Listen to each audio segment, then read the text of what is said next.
if I was to spend an extra marginal dollar or pound on trying to make my business bigger, would that be more effective if I spent it in a market I'm already in, or would it be more effective if I spent it in a market that I need to expand into, which of course will be extra work?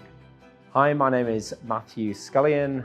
I'm the co-founder and CEO of the software company Matillion.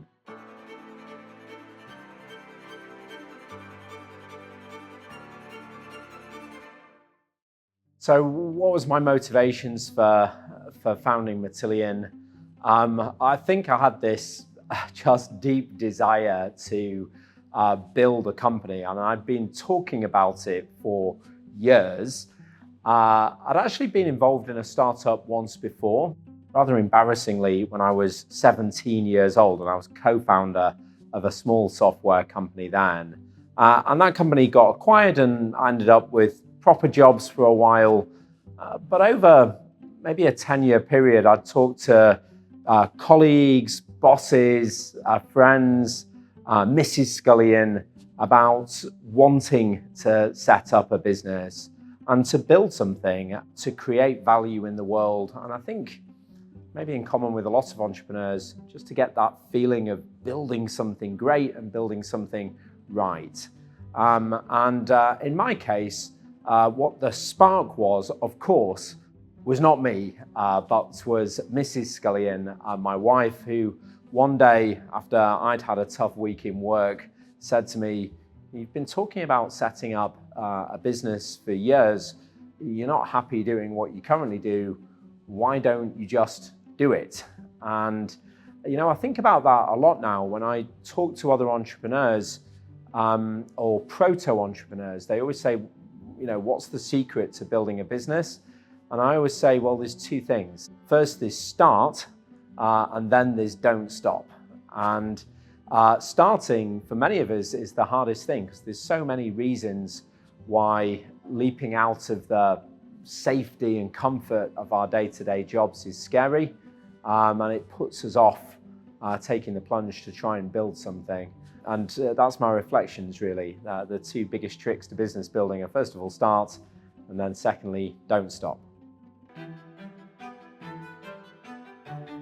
So I think when you're building a business, one of the most important things, perhaps the most important thing, is thinking about the market, the total addressable market, the sales addressable market of whatever the product or service is that you're providing or hoping to provide.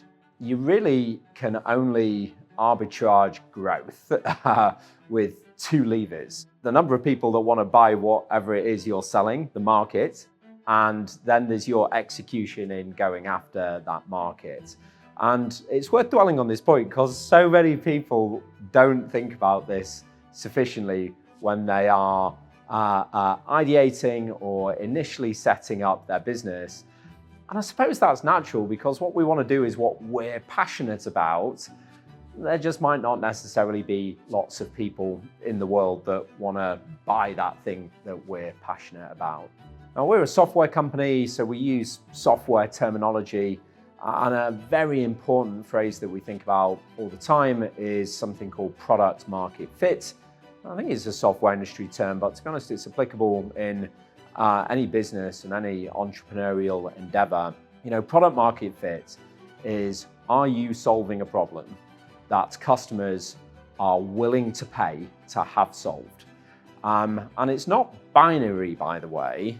You don't have it or you don't have it. It's more analog. You have it a little bit, you have it more, you have it resonantly. And generally speaking, if you have resonant product market fit and the market is large enough, then you can grow your business really quickly and really efficiently. If you don't have product market fit, if you're not solving a problem, a big enough problem that customers are willing to pay to have solved, then everything's hard, right? Selling's hard because you've got to work twice as hard to persuade someone to buy what it is you've got in the kit bag. The marketing's really expensive. When you land a customer, they won't expand or they won't stay with you because you're not really changing your life. And then the market itself, you could have really resonant product market fit, but only to one person in the world. And after you've sold to that person, you're going to stop growing. So you really have to think about these things as you are developing out your business. It's one of the reasons that my industry, the software industry, is attractive, and we're able to build businesses quite quickly because there tends to be a large market for the problem that we solve. And then once we're in that market, we can expand quickly and cost effectively in it. But to recap, there's really only two ways to accelerate growth or to keep your business growing. One is the market, and then the other one is how you execute on it. And for that reason, thinking about the market in which you operate and your product market fit onto that market, absolutely pivotal. So one topic that we talk about a lot in business and I get asked about all the time is expanding to other geographies. If we're going to build a really big business, we're possibly going to need to sell our products all around the world, and it's just glamorous and cool and you get to jump on a plane, so people spend lots of time talking about it. I think there's two things that we have to consider when thinking about expanding to other geographies. The first is why and should we do that? Why, should, and when, we'll call that category. And then the second, of course, is how. So on the why, should, and when, this is about driving growth and total addressable market. Let's say we have started our business here in the UK, and we have an addressable market here in the UK of people or organizations that we can sell to. At some point, we will decide that if we were to spend a notional extra dollar or extra pound at trying to drive growth in our current market, here in the UK in this example, it would be increasingly expensive to do that because we've sold our current products and services to almost everyone there is available in the UK. And it would therefore be more cost effective to spend that marginal dollar trying to expand into a second or nth extra geography. There can be strategic reasons for growing into a market as well. It might not be in the short run more cost effective to expand into the United States or Europe or Asia Pacific or wherever, but you might feel that there is strategic value in you doing that, and that could be another reason. But you do have to test yourself on whether it's the right time to expand and trying to be realistic on doing that. So that's the why and the when. On the how of expanding into new geographies, I think this very much depends on the product or service that your company provides or will provide. And therefore, it's a good idea to think about it right at the beginning, because some businesses are so much more difficult to expand to other geographies than others. I work in software. Matillion is a manufacturing company, but we manufacture software products. And the shipping cost of a software product from Manchester, UK to New York or Chicago or the Bay Area is, of course, £0, right? Because it's digital. We just send it across the internet. And our principal markets and our principal users mostly speak English, which is handy for us Brits here in the UK. And so the expansion cost in a software company is very low compared to, for instance, perhaps a manufacturing product making tangible products that you can touch, or certainly a services business as well, where your product is your people. Even though we're a software company, though, we have had to move to where our markets are. And in the fairly early days of Matillion, we began selling our technology in a way where customers could find it themselves, self-serve, get started using our software in a kind of low friction way, and then start paying us. And what we found is, because about 60% of the market for our type of software is in the US, after a few quarters, about 60% of our revenue was in the US. And so we really got dragged out to the United States because customers were already buying our software, and we needed to build out sales and marketing and support and customer success teams close to where our customers are. Once we decided to do that, there's 101 details I could share, which I think would be boring for this video. Incorporating a US company, opening a bank account. I remember that trip to New York, hiring our first team members in our US teams. I think maybe the biggest piece of advice I would give is decide on the why and the when, and then just execute on doing it. Last point on this topic of geographic expansion is around culture. And I think in any business, maybe particularly in a knowledge-based business, but really in any business, the most important thing isn't the product. It isn't the balance sheet and the capital and the investors. Perhaps it isn't even the customers. Those things are all pivotally important. But the most important thing is the team.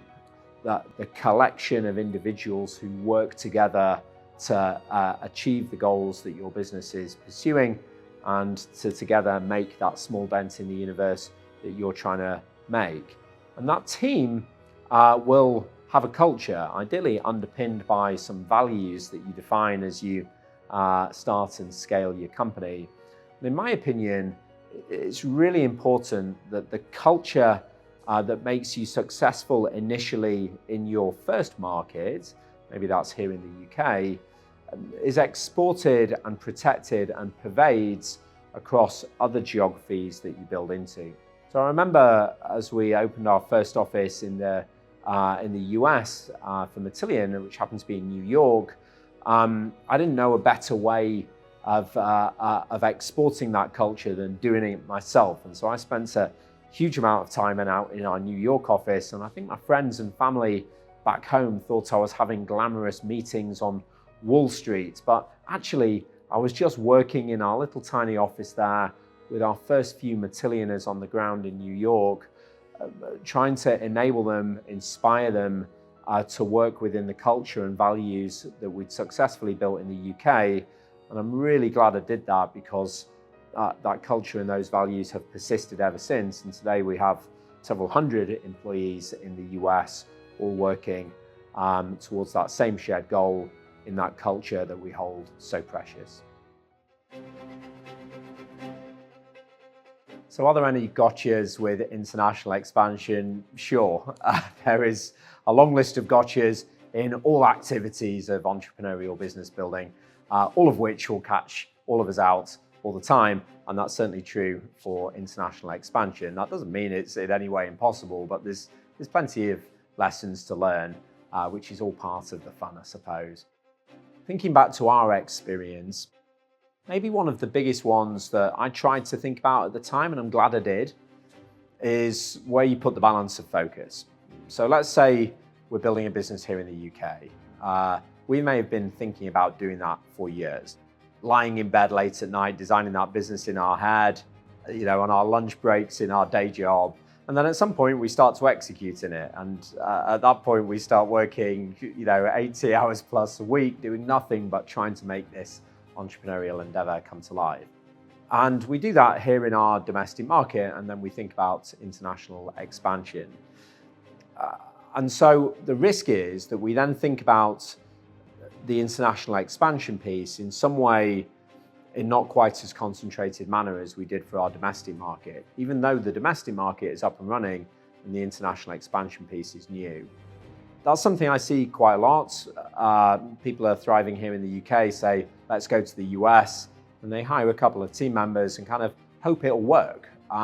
They're leaving the largest, most competitive market to a couple of newly hired team members that they don't know that well, even though what they did when they were building out here in the UK is put every ounce of their humanity into making it work. So in some ways with international expansion, I think there is a risk of getting things back to front.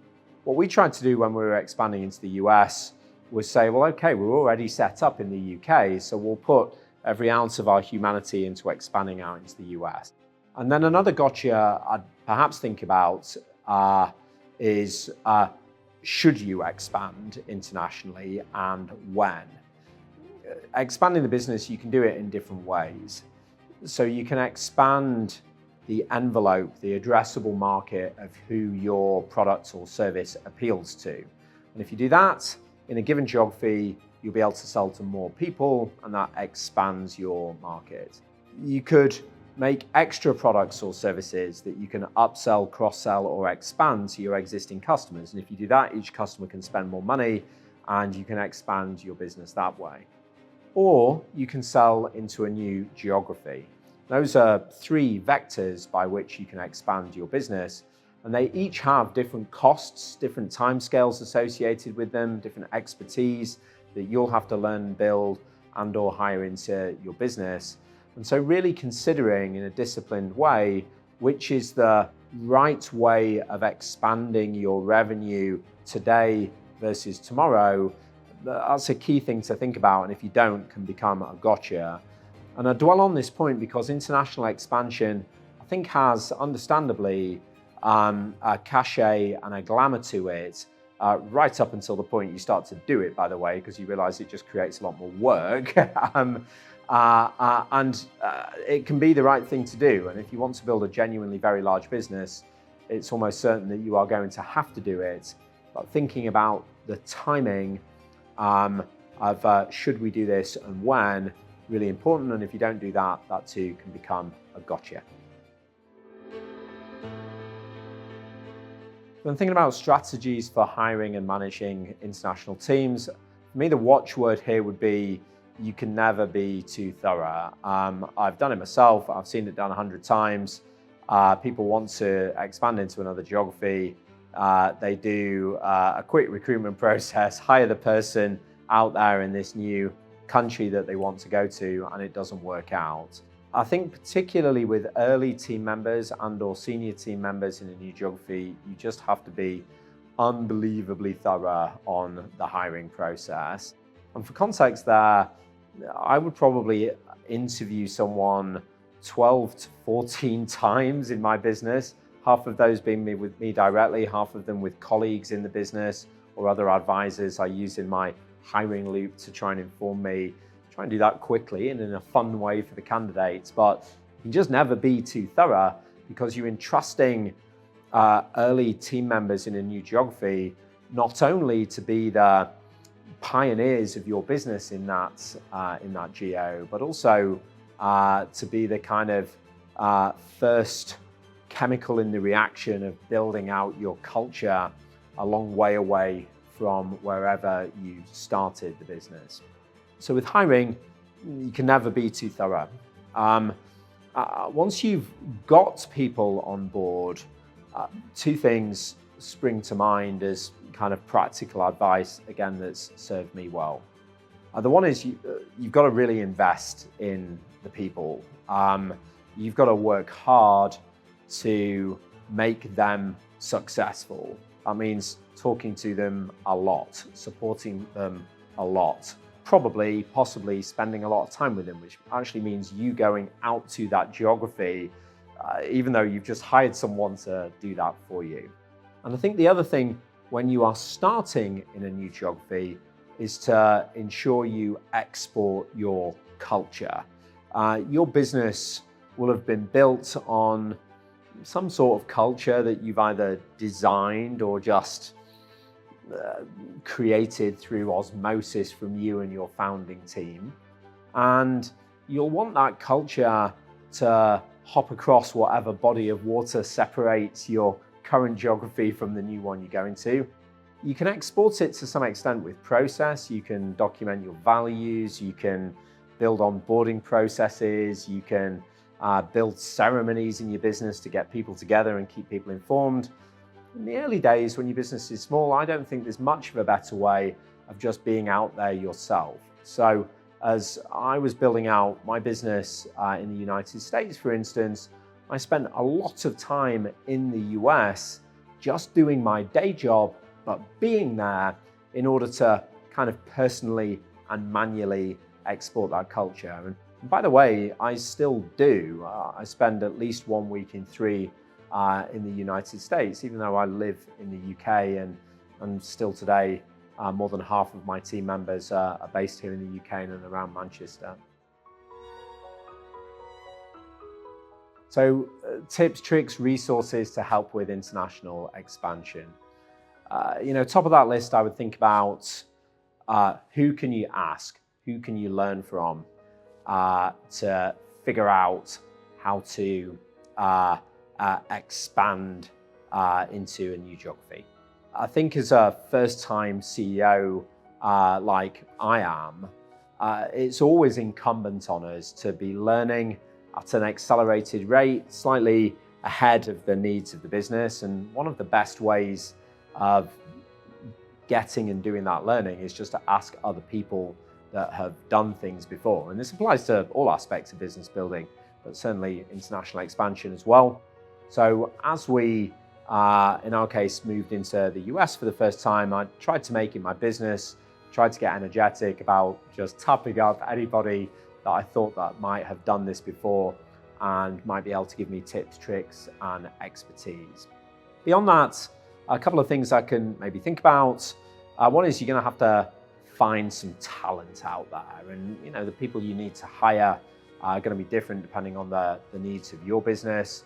A great way to do it, if you possibly can, is through network, of course, someone you already know and that have worked with, or someone who knows someone that you know and that you can trade off that reference. But if you're not in that luxurious position, you're going to have to find some people in the geography that you're moving to, and that probably means working with some sort of recruitment or retained search agency. This came a little bit later in our personal expansion journey, but one of the things that was new for me as we expanded into the US, for instance, was the use of retained search. We'd used contingent search here in the UK a lot, where recruitment consultants help you find people and then you pay them as they find the people for you. In retained search, you go to a company and say, I'm looking for a person like X, Y, and Z. You give them the money first, and then they go and find the person. And finding the right retained search consultant for the right role, incredibly important. If you get a good one, they can help you find a world-class person. If you get the wrong one, you can make a misfire.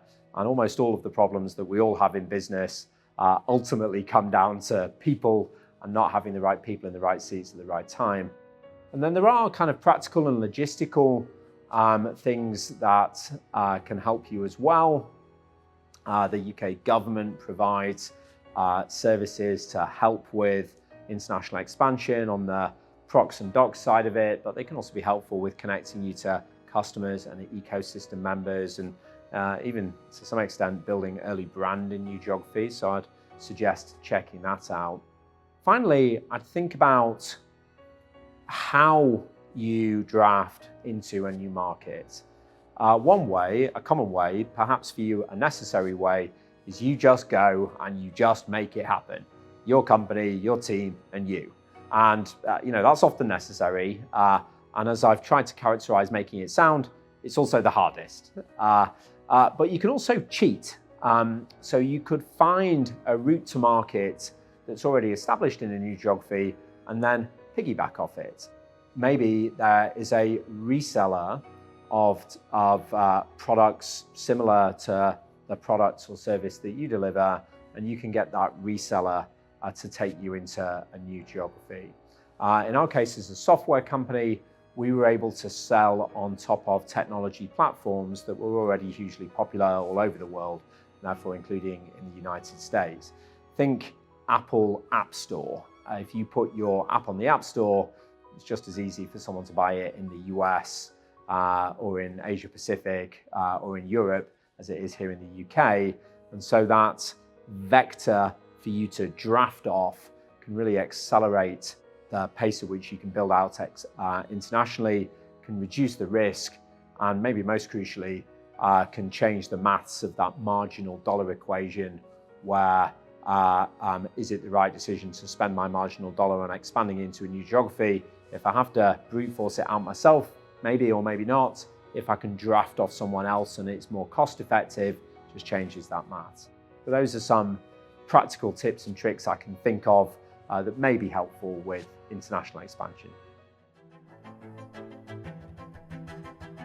So final tips, final reflections, final thoughts on growth, be that growth through geographic expansion, growth through product range expansion.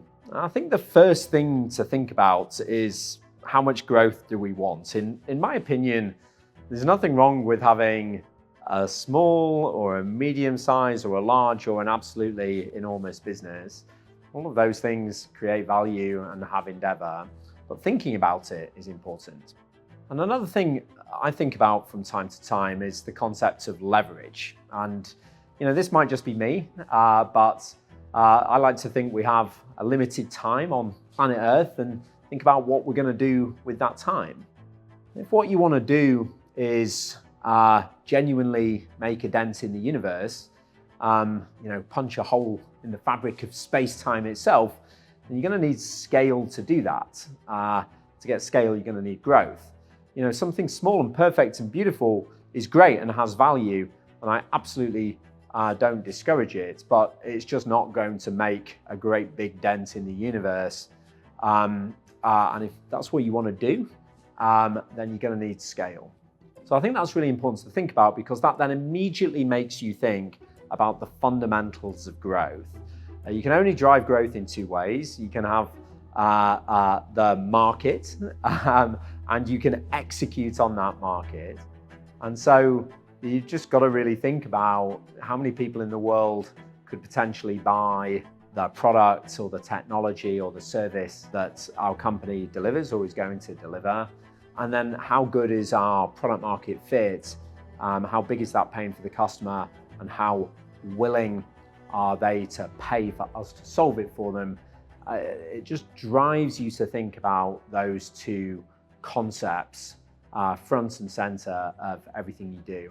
And I dwell on this point so much because so many of us don't spend sufficient time just thinking about those concepts. But if you don't, then the growth equation can't work. And I think, once you have